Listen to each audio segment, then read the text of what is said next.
안녕하세요. 만나서 반갑습니다. 역사가 김영준입니다. 한중일 근대사 삼국지 제89부 태평천국 동정과 서정을 계시하다 라는 주제를 가지고 오늘 여러분과 함께 할까 합니다.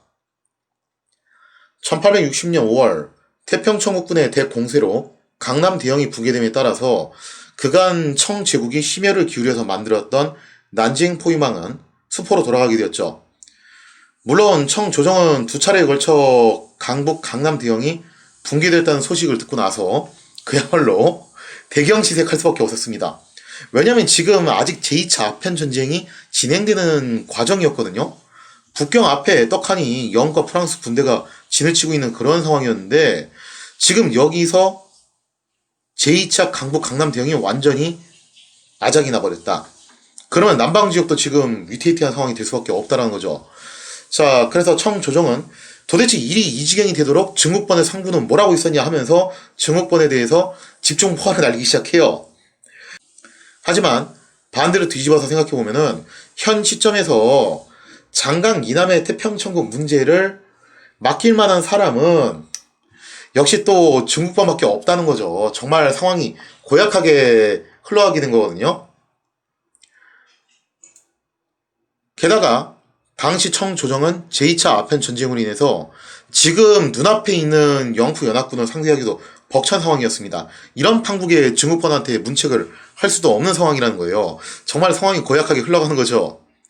자, 그래서 한풍제의 신임을 받고 있던 권신인 숙수는 뭐라고 얘기를 하냐? 결국에는 좋던 싫던 간에 앞으로 우리가 믿고 의지할 수 있는 것은 증국본밖에 없다. 지금 현재 이거 말고는 대안이 없지 않냐? 그래서 그런 결론을 내리고 결국에는 증국본에게 모든 것을 일임하기로 결정을 합니다.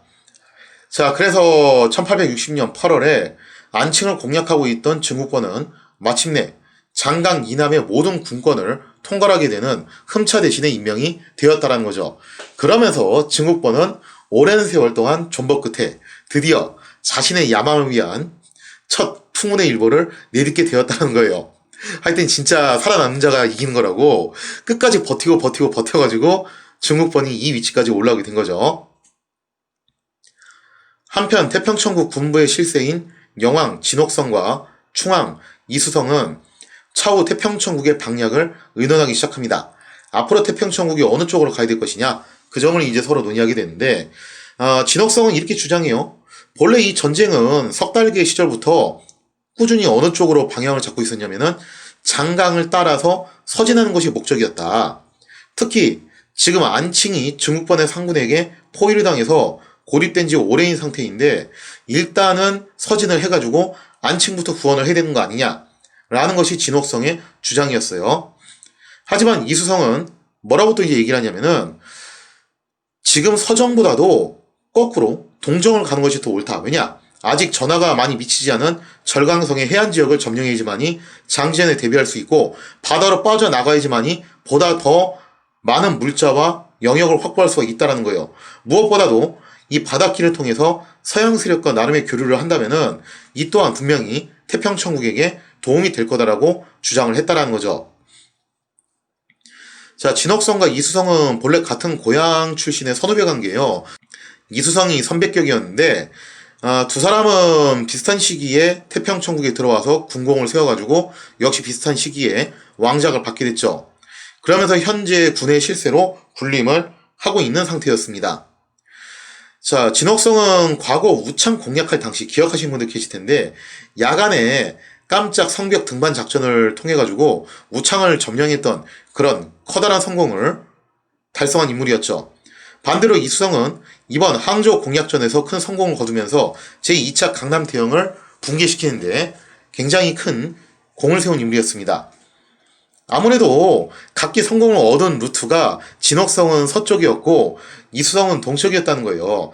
그래서 사람들은 다 그런 것 같아요. 각자 자기가 성공한 영역에 대해서 자신감을 갖게 됐고 또 그 경험을 기반으로 뭔가를 또 해보려고 한다는 거죠. 자, 그래서 진옥성은 서진을 주장하고 이수성은 동진을 각기 주장을 했다라고 볼 수 있겠습니다. 양자 간의 논쟁이 계속됐는데 사실 뭐 따지고 보면은 서정이 됐던 동정이 됐던 둘 다 크게 틀린 얘기는 아니었죠. 자, 그래서 내정을 담당하고 있었던 간왕 홍인간이 중재를 합니다. 그래서 뭐라고 얘기하냐면 그러면은 이거 가지고 논쟁을 벌일 게 아니라 그냥 서정과 동정을 동시에 추진하는 것이 어떻겠냐라고 하는 거예요. 어디선가 많이 들어본 얘기죠. 옛날에 태평천국이 북벌과 서정을 동시에 진행을 했잖아요. 그거하고 마찬가지로 그렇게 하자는 건데, 자, 그래서 결국에는 이 결정대로 진옥성은 안칭을 구원하기 위해서 장강을 따라서 서쪽으로 진군을 했고, 이수성은 수저우와 상하이를 목표로 동쪽을 향해서 진군을 하기 시작을 했다는 거죠. 물론 서약물 좀 먹었던 홍인가는 당연히 째까닥 눈치를 채요. 지금 우리가 서정을 하는 것보다 동정을 하는 것이 태평천국의 대국적인 전략이 더 도움이 된다. 서양 세력과 교류를 하고 손을 잡고 연대를 해가지고 힘을 키우는 것이 앞으로 태평천국이 나가야 될 방향이다라고 판단을 했던 겁니다. 그래서 홍인간이 원래 이제 난징에 돌아왔을 때 친서양 정책을 주장을 했는데 그게 사실 좀 이제 백지화됐죠. 하지만 홍인간 역시 거기에 대한 미련을 완전히 버리지 못했기 때문에 이수성의 동정에 힘을 실어주게 됩니다. 비록 두 개가 같이 병행이 된다라고는 하지만 그렇게 해서 이수성이 동정에 성공만 한다면은 다시 서양과 교류를 할 수 있는 뭔가 루트가 생기지 않겠냐라고 판단을 했던 거죠.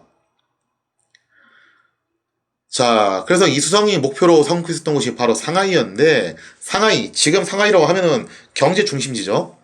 사실 이 상하이가 좀 묘한 게 뭐냐면은, 베이징하고 지금 현재 상당히 라이벌 관계예요. 그러니까 중국의 정치 중심지는 베이징, 그리고 경제 중심지는 상하이, 이런 식으로 나눠져 있다고 봐야 되는데, 다만, 수도가 베이징이고, 역시 중국 같은 그런 이제 일당 독재 국가에서는 권력이 짱짱맨이라서 하여튼 베이징이 상하이보다는 아무래도 한 끗 차이로 좀 위에 있을 수밖에 없죠. 자, 근데 의외로 또 이제 라이벌 관계를 구성하고 있는 게 어디냐면은 난징하고 상하이예요. 이게 또 왜 그러냐면은 난징 같은 경우는 원래 장강을 끼고 있는 최대의 경제 도시였죠. 하지만 그거를 지금 현재로서는 상하이한테 뺏기는 실정입니다. 상하이 입장에서는 난징을 두고서 그렇게 생각하는 거예요.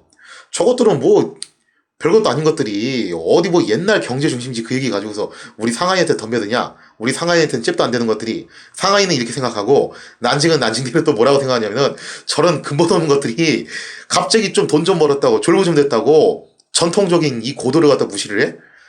그리고 또 난징은 중화민국 시절까지만 하더라도 수도였잖아요. 또 거기에 대한 부심이 있어요, 난징은. 그래서 두 개의 도시가 서로 좀 그런 점에서 나름의 경쟁 구도가 만들어지고 있다는 거죠. 마치 오늘날 대한민국에서 원주하고 춘천 사이를 좀 보는 느낌이 들기는 해요. 아무튼 간에 지금은 그런 라이벌 구도도 좀 있고, 또 상하이 입장에서는 난징을 좀 약간 가찮게 생각하고 있고, 난징은 난징대로 상하이는 뭐 근본 없다고 생각하고 있고, 그러면서 이제 서로 으르렁거리는 관계인데, 근데 사실 상하이가 이 정도로 떠오른 거는요, 언제부터였냐면은, 난징 조약이 체결된 다음부터였어요. 그러니까 그 이전에 상하이는 정말 작은 어촌에 불과했습니다. 난징 조약을 체결한 다음부터 개항지가 돼가지고 국제적인 무역항으로서 번영을 누릴 수가 있었다라는 거죠. 이제 난징 조약 이후에 상하이가 나름 이제 근대화된 경제 도시로 발전을 해 나가고 있죠. 마치 우리나라의 인천하고 좀 비슷한 그런 케이스라고 볼 수가 있어요. 그래서 지금 사진에서 보시는 저 황푸강 같은 경우도 원래는 진짜 작은 어촌에 불과했어요. 지금은 대형 선박들이 돌아다니는 커다란 항구 역할을 하고 있지만 사실 상하이는 이런 대형 항구 역할을 원래는 안 했던 곳이었습니다.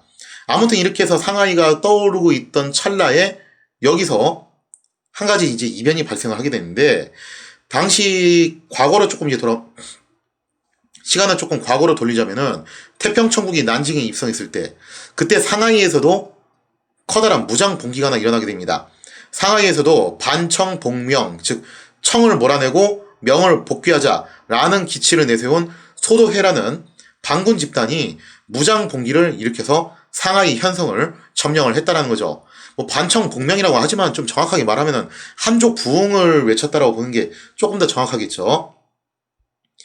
자, 그래서 소도에는 가만 보니까 저 만주요만 물리치자 막 주장했던 태평천국 자기들하고 색깔이 비슷하단 말이에요. 그래서 소도에는 세력이 컸던 태평천국한테 밑으로 들어가고 싶다라고 어필을 하는데, 근데 그때 당시 태평천국이 북벌이 실패하고 또 천경사병까지 겹치게 되면서 혼란에 빠져있던 터라 상하이 방면은 신경을 못 쓰게 됩니다. 그래서 소도에는 태평천국에 들어가지는 못했고 뭔가 좀 어정쩡한 상태로 계속 남아 있었다라는 거죠. 자, 그러다 1854년 무렵이었어요. 상하이에서는 서양 세력과 청의 관군 사이에서 조계지 문제를 두고서 분쟁이 일어나게 돼요. 물론 이 분쟁은 무력을 앞세운 서양 세력의 승리로 깔끔하게 끝이 납니다. 청 제국은 서양 세력에게 결국에는 상하이에서 조계지를 보유할 수 있도록 해주고 또 해관의 통제권을 넘기게 되었다는 거예요. 자, 그러면서 이제 청제국 입장에서는 체면을 구긴 일이 또 발생을 했던 건데, 여기서 이제 상하이를 관할하던 강서 순무 설이설하는 묘한 아이디어를 하나 짜냅니다. 일종의 EJ예요.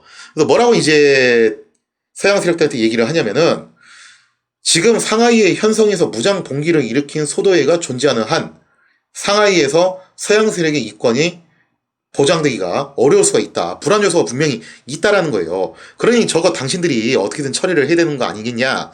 이렇게 뿜뿌질을 했다라는 거죠. 자, 이에 프랑스군은 가만 생각해보니까 그것도 맞는 말이거든요. 그래서 저 정체불명의 무장 집단인 소도회를 축출을 하게 돼요. 이로써 청 제국은 상하이 현성을 되찾게 됐고 서양 세력은 자신들이 원하던 조계지를 얻음으로써 나름 서로 만족할 만한 결과를 갖게 되었다는 겁니다. 자, 그러면서 상하이에서는 묘하게 청 당국과 서양 세력 간에 정말 오묘한 공생 관계가 이어지게 됐다는 거예요. 자, 그러다 1860년 6월이 됐어요. 태평천국의 충왕이었던 이수성이 대대적으로 상하이로 진격함에 따라서 상하이는 또다시 위기에 빠지게 되죠. 자, 당시 이수성은 순식간에 수조어를 함락한 다음에 호시탐탐 상하이를 노리고 있었습니다. 자, 이수성은 이렇게 판단했던 모양이에요. 상하이에 주둔하고 있는 서양 세력하고는 우리 태평천국하고 같이 유사한 종교를 믿는 그런 사이 아니냐. 나름 뭐 유사 종교를 믿는 사이죠. 범기독교라고 해야 되나요? 그런 만큼 교섭을 통해서 사실상 상하이를 무혈로 입성할 수 있지 않을까라고 기대를 하고 있었다는 겁니다. 즉 상하이에 주둔하고 있는 청군은 무서울 게 못 되고 정말 두려운 거는 혹시라도 서양 세력이 개입할까봐인데 우리가 여기서 같은 기독교 신앙을 믿는 범기독교 문명으로서 설득을 한다면 혹시 서양 세력이 우리 편을 들지 않을까라는 기대감을 가졌던 모양이에요. 자, 그래서 이수성은 상하이의 서양인 선교사들을 수저우로 초대를 했고 또 홍인간이 직접 수저우까지 행차를 해서 선교사들을 대접을 했다라는 거죠. 자, 그러면서 이수성은 태평천국이 조만간 상하이를 진군할 것인데 상하이는 이미 내통자들이 있는 만큼 전투 없이 무혈 입성이 가능하다. 그러니까 상하이에 살고 있는 서양인들은 겁먹을 필요 없다 하면서 친절하게 이제 이런 상황들을 설명을 해줍니다. 자, 이처럼 이수성은 상하이 점령을 낙관을 하게 되는데 뭐 그것도 나름의 근거는 있었어요. 태평군은 그 수가 2만에 달하는 데 비해서 상하이에 주둔한 청군은 고작 오합지졸 4천에 불과했다는 거예요. 게다가 성 안에는 내응 세력까지 있었다는 거죠. 이러한 이유로 이수성은 서양 세력에 방해만 없다면 상하이 점령은 무혈 입성에 가까울 것이라고 낙관을 하고 있었다는 거죠. 자, 따라서 이수성은 만약 태평천국이 상하이를 점령할 경우에 서양 세력의 기득권은 계속 보장을 해주겠다. 그러니까 서양 세력은 끝까지 중립을 지켜달라고 이렇게 안심을 시키면서 요구를 하게 됩니다. 이처럼 태평천국군이 상하이 공략을 눈앞에 두고 이런저런 공작들을 진행하고 있었어요. 그러자 상하이를 관할하고 있던 설화는 다급해지기 시작합니다. 설화는 급한 김에 인근 항저우에 주둔하고 있는 장홍량에게 도움을 요청을 했어요. 하지만 장홍량은 이번에도 조정의 지시를 핑계 삼아서 미안하지만 지금은 곤란하다. 기다려달라. 조정의 지시가 항저우를 지키라는 것이기 때문에 내 맘대로 군을 움직일 수가 없지 않냐 하면서 지원을 거부했다는 겁니다. 이에 상하이의 청군은 외부의 지원을 기대할 수 없는 상태가 되었으며 그나마 나와있는 병력도 이거 완전 오합지졸들인데 전투가 시작하면 아마 태반이 도망갈 판이었어요. 상하이는 뭐 이대로 끝나는 게 아니냐. 그런 이제 절망적인 분위기가 팽배해졌다는 거죠. 자, 상황이 비관적으로 흘러가자 상하이를 관할하던 설화는 처음에는 상하이를 버리고서 도망을 칠 것이냐 어떻게 할 것이냐 이렇게 고민을 하다가 결국 이제 어떤 얘기가 나오게 되냐면은 그러면은 급한 대로 지금 상하이에는 서양인들이 제법 살고 있는데 그 서양인들을 고용을 해가지고 용병 부대를 조직해서 태평천국을 막아보는 게 어떻겠냐라고 그렇게 생각을 하게 돼요. 특히 광저우 공행 출신인 거상 양방이 자금을 지원하겠다라고 나섰다라는 겁니다. 그래서 저 태평천국, 저 사이비 놈들을 물리칠 수만 있다면은 제가 돈은 얼마든지 되겠습니다. 한번 해보시죠. 그랬다라는 거예요. 자, 그러자 설아는 지푸라기라도 잡는 심정으로 외국인 용병들에게 한번 기대를 걸기로 했다는 거죠.